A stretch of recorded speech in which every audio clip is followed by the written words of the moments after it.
We're actually going to wrap up because we've got some action going on. So we'll come back to you. We're going to take it back to Deborah. And let's just take a listen as this airplane gets ready for its very first takeoff.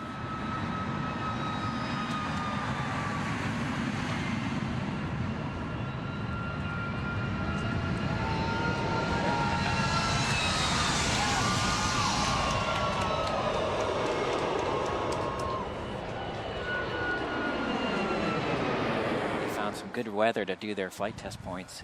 They took off and they climbed to kind of a medium altitude of about 15,000 feet, where they did some basic checks of the airplane systems. They checked the gear and they checked those new displays, and everything seemed to go well. Then they climbed up to about 25,000 feet, where they checked the cabin pressurization and, of course, checked those engines that are new.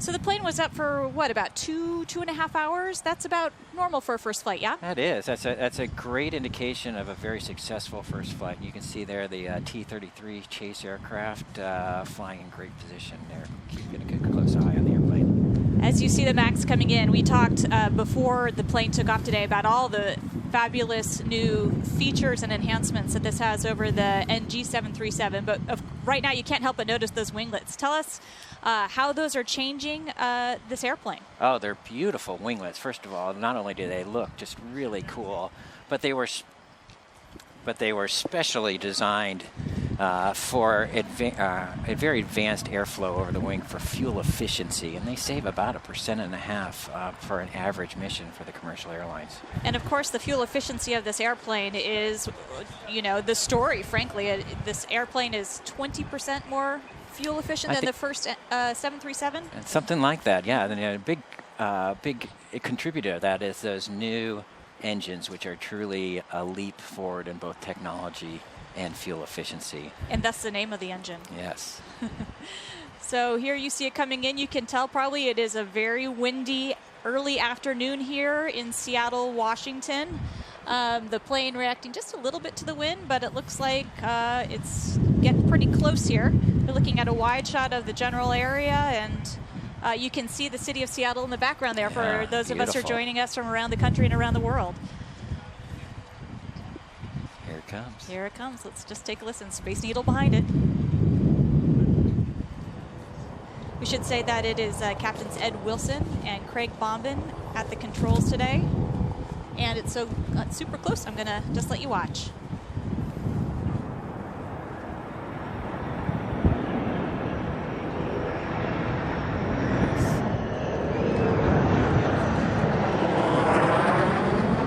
You can hear the audience here applauding.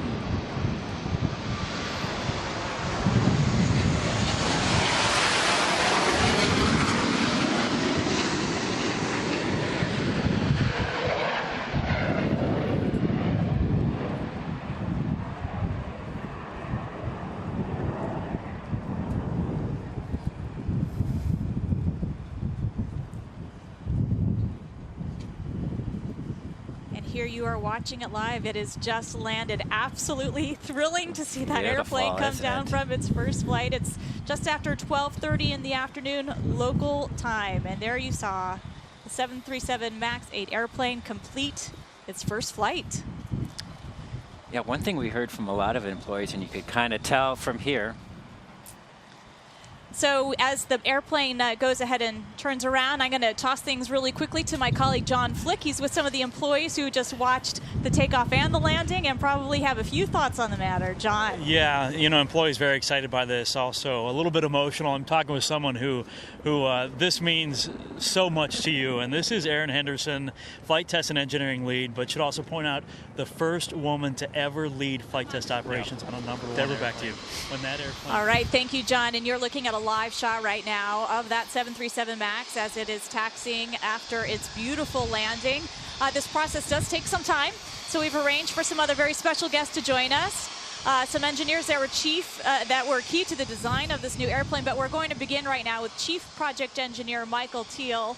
Thank you so much for joining us. I can only imagine after all of the work that you put in and your team has put on.